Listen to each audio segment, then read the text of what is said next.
जय माता दी दोस्तों। स्वागत है एक बार फिर से आप सभी का हमारे यूट्यूब चैनल पर। जय माता दी। आप सभी को तो पता ही है कि 3 अक्टूबर से शारदीय नवरात्र प्रारंभ हो रही है। माता की कृपा आप पर और आपके समस्त परिवार पर बनी रहे। माता रानी आपका घर धन धान से परिपूर्ण कर दें। दोस्तों, आज हम आप सभी को बताएंगे कि हमें नवरात्रि में कौन सी वो चीज़ें हैं जो अपने पूजा गृह में रखनी चाहिए और कौन सी वो चीज़ें हैं जो हमें अपने घर से तुरंत बाहर कर देनी चाहिए। जी हाँ, आज हम आप सभी को इस वीडियो में बताएंगे कि हमें नवरात्रि में माता रानी का पूजन किस तरीके से करना चाहिए, हमें माँ अम्बे का पूरा आशीर्वाद प्राप्त हो, हम किस प्रकार से माँ का पूजन करें, माता लक्ष्मी का पूजन, माँ दुर्गा का पूजन। कहते हैं शारदीय नवरात्र में माँ लक्ष्मी भी हमारे घर में आती हैं।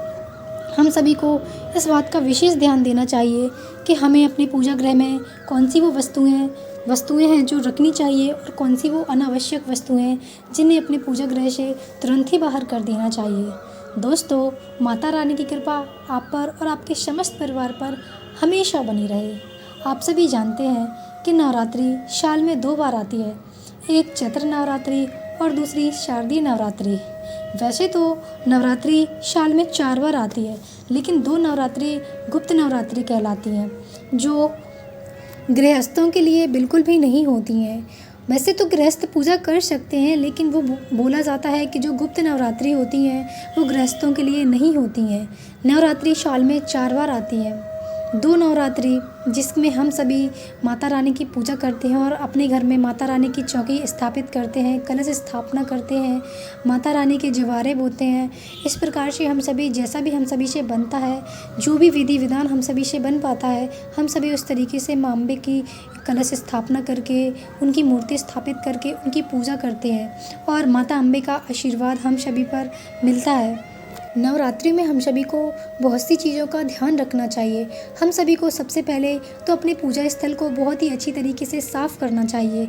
ध्यान रखिएगा, यदि आपके पूजा स्थल में माता रानी की कोई खंडित मूर्ति है, या माता रानी नहीं है, किसी भी भगवान की कोई खंडित मूर्ति है, या कोई कांच की फ़ोटो है जो चटक गया है कांच, तो या तो आप उस कांच को बदलवा लें या फिर उस मूर्ति को किसी पवित्र जलाशय में प्रवाहित कर दें।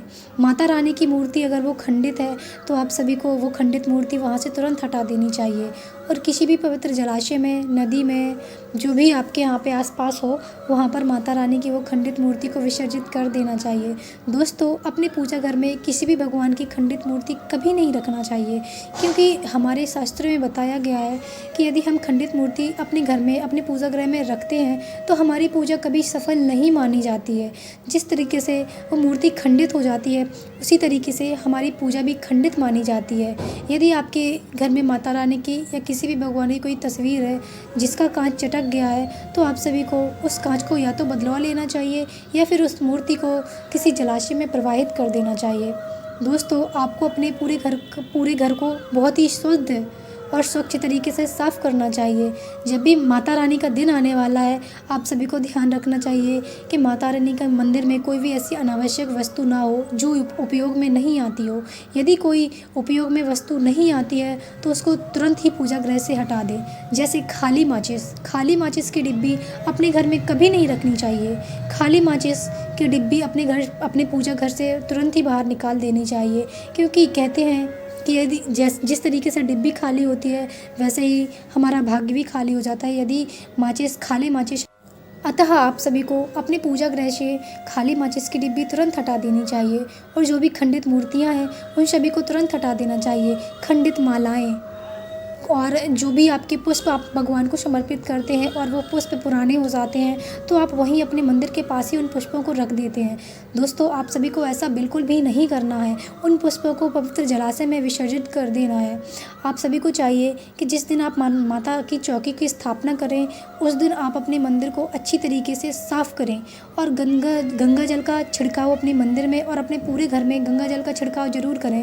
कहते हैं गंगा जल सबसे पवित्र होता है, इसलिए आप सभी को माता की चौकी स्थापित करने से पहले अपने पूरे घर में और माता के पूजा स्थल पर गंगा जल का छिड़काव करना चाहिए और फिर उसके बाद माता का आसन जमाना चाहिए।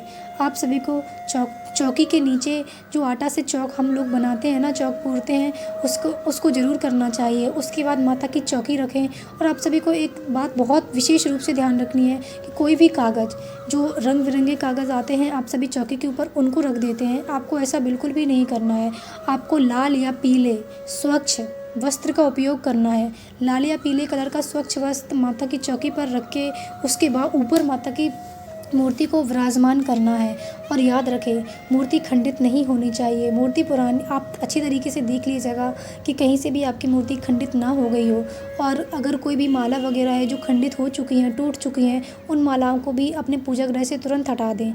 चौकी की स्थापना करने के बाद आप माता की मूर्ति की स्थापना करें और अच्छी तरीके से माता का पुष्प गंगा जल से छिड़काव करें। उनको इस तरीके से आप सभी को माता की गंगा जल से पूजा करनी चाहिए। उसके बाद माता को रोली का टीका लगा के, चंदन रोली का टीका लगा के, अक्षत चढ़ा के पुष्प समर्पित करने चाहिए। और माता को एक शुद्ध और ताज़े पुष्पों की माला समर्पित करें। माता को माला पहनाएं। और आप सभी को कलश की स्थापना जरूर करनी चाहिए। यदि आप नवरात्रि का व्रत करते हैं तो आप 9 दिन तक माता की जोत जला सकते हैं। ऐसा कहीं भी नहीं लिखा है कि यदि आप नवरात्रि का व्रत ही करते हैं तभी आप माता की चौकी स्थापित करें। आप व्रत नहीं भी रहते हैं और आपके मन में श्रद्धा है, विश्वास है, आप माता की भक्ति करना चाहते हैं, पूजा करना चाहते हैं, सेवा करना चाहते हैं, तो आप सभी माता की चौकी अपने घर में विराजमान कर सकते हैं। और माता के पूजा गृह पे कलश की स्थापना जरूर करनी चाहिए। कलश पर नारियल को जरूर रखें। और जो आम के पत्ते होते हैं, अशोक के पेड़ के पत्ते होते हैं, उन पत्तों को कलश में ज़रूर रखना चाहिए। और माता रानी के कलश के जल में आपको थोड़ा सा गंगा जल डालना चाहिए। और सुपारी और एक सिक्का ज़रूर डालना चाहिए। और पूरी श्रद्धा के साथ माता रानी के कलश की स्थापना करनी चाहिए। आप सभी को याद रखना है कि आप सभी को कलश के ऊपर जो नारियल रखना है उसको खड़ा हुआ नहीं रखना है। आपको लटा के नारियल को रखना है। खड़े हुए नारियल नहीं रखा जाता है पूजा में। इस प्रकार से आप सभी माता की स्थापना करें। उसके बाद आप मिट्टी लेके, किसी भी पात्र में आप मिट्टी ले सकते हैं और उस पात्र में जौ लेके उन पर जौ डालें और माता रानी के जो आप जवारे बोते हैं और जल का छिड़काव करके माता रानी के जवारे बोएं। माता रानी को एक पवित्र और अच्छी लाल कलर की चुनरी उड़ानी चाहिए। इस प्रकार से यदि आप माता रानी की सेवा करते हैं तो माता रानी आपके घर में जरूर प्रवेश करेंगी और आपका घर धन धान से परिपूर्ण हो जाएगा। माँ अम्बे की कृपा, माँ लक्ष्मी की कृपा आप पर, आपके पूरे परिवार पर हमेशा बनी रहेगी। आप सभी यदि व्रत रखते हैं और नहीं भी रखते हैं और आप माता की चौकी स्थापित करना चाहते हैं तो आप बिल्कुल कर सकते हैं। इसमें ऐसी कोई भी बात नहीं है कि जो व्यक्ति व्रत ही रहता है वही माता की चौकी स्थापित कर सकता है। आप सभी भी माता की चौकी स्थापित कर सकते हैं। आप सभी लोग माता रानी के 9 दिनों का व्रत नहीं कर सकते हैं तो आप सभी नवरात्रि के प्रथम दिन व्रत रह सकते हैं। और अष्टमी को, माता रानी की अष्टमी को आप व्रत रख के पूरे 9 दिन के व्रत का आप फल पा सकते हैं। ऐसा कहीं भी नहीं लिखा है। यदि आपके अंदर सामर्थ्य नहीं है, आपके अंदर शक्ति नहीं है व्रत रखने की, तो आप व्रत नहीं रखें। आप माता रानी के प्रथम दिन व्रत रखें और अष्टमी का व्रत रखें। इससे आपको 9 दिनों का फल प्राप्त होता है। आप सभी पूरे सच्चे भाव से और श्रद्धा से 9 दिनों तक माता की सेवा करें और अपने घर में प्याज, लहसुन, मांस, मदिरा का प्रयोग बिल्कुल भी नहीं करें। यदि आप ऐसा करते हैं तो माता रानी क्रोधित हो जाती हैं। ऐसा माना जाता है, हम साल भर तो नहीं कर सकते हैं लेकिन नवरात्रि के 9 दिनों तक हमें प्याज, लहसुन बिल्कुल भी उपयोग में नहीं लाना चाहिए। और यदि आपके घर में मांस, मदिरा का सेवन होता है तो आप सभी को वो भी नहीं करना चाहिए।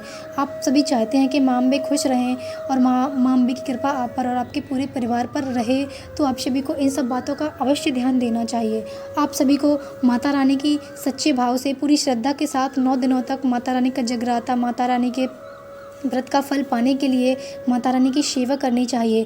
और 9 दिनों तक आप घी की जोत भी जला सकते हैं माता रानी की। याद रखिएगा, यदि आप जोत जलाते हैं तो जोत को अकेला नहीं छोड़ना है।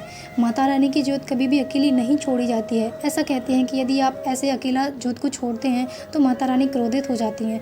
यदि आप सभी माता रानी की जोत जलाते हैं तो आप सभी, आपके परिवार में से कोई ना कोई एक व्यक्ति उस मंदिर के पास ज़रूर होना चाहिए और माता रानी की सच्चे भाव से पूजा करनी चाहिए। और 9 दिन तक माता रानी के जहाँ भी आपने स्थापना की है वहाँ पर आसन लगा के आप सभी को सोना चाहिए। यदि आप सभी इस प्रकार से माता रानी की सेवा करते हैं तो माता रानी का आशीर्वाद आपके पूरे परिवार पर हमेशा बना रहेगा। दोस्तों याद रखिएगा, माता रानी आने वाली है। आप सभी भी माता रानी के आने की तैयारियां कर लीजिए। माँ अम्बे की कृपा आप पर और आपके समस्त परिवार पर जरूर होगी। एक बात का आप सभी को विशेष रूप से ध्यान देना है कि यदि आपके घर में कोई ऐसी वस्तु है जो अनुपयोगी है, आपके घर में फटे पुराने वस्त्र हैं, आपके घर में टूटी चप्पल है जो आप लोग उपयोग में नहीं लाते हैं, इस तरीके की वस्तुएं हैं यदि आपके घर में, तो आप सभी को माता रानी के आगमन से पहले, नवरात्रि प्रारंभ होने से पहले ये सभी चीज़ें ज़रूर अपने घर से हटा देनी चाहिए। और एक विशेष बात, यदि आपके घर में कोई घड़ी बंद पड़ी हुई है, कई समय से वो बंद घड़ी आपके घर में रखी हुई है, तो आप सभी को उस बंद घड़ी को भी अवश्य हटा देना चाहिए। कहा जाता है कि जिस तरीके से घड़ी बंद पड़ी रहती है और हमारे घर में रखी होती है, उसी तरीके से इसका नकारात्मक प्रभाव आपके जीवन पर पड़ता है। जिस प्रकार से घड़ी बंद पड़ी रहती है, उसी प्रकार से हमारा भाग्योदय भी बंद हो जाता है। यदि इस प्रकार से आपके घर में कोई भी वेस्ट सामान है तो आप सभी को अपने घर से ज़रूर निकाल देना चाहिए। आपके घर में कबाड़े का सामान ज़रूर होगा जो छतों में या घर के किसी भी कोने में पड़ा हुआ होगा, आप सभी को वो सामान अपने घर से ज़रूर बाहर निकाल देना चाहिए। और अपने घर माता रानी के आने से पहले अपने घर को अच्छी तरीके से शुद्ध और स्वच्छ कर लेना चाहिए। जय माता दी। तो चलते हैं, मिलते हैं इसी प्रकार की अगली वीडियो में। हम उम्मीद करते हैं आप सभी को हमारी ये वीडियो ज़रूर पसंद आई होगी। माता रानी की कृपा आप पर और आपके समस्त परिवार पर हमेशा बनी रहे। जय माता दी। चलिए चलते हैं, मिलते हैं नेक्स्ट वीडियो में। जय माता दी, जय माँ अम्बे, जय माँ दुर्गे।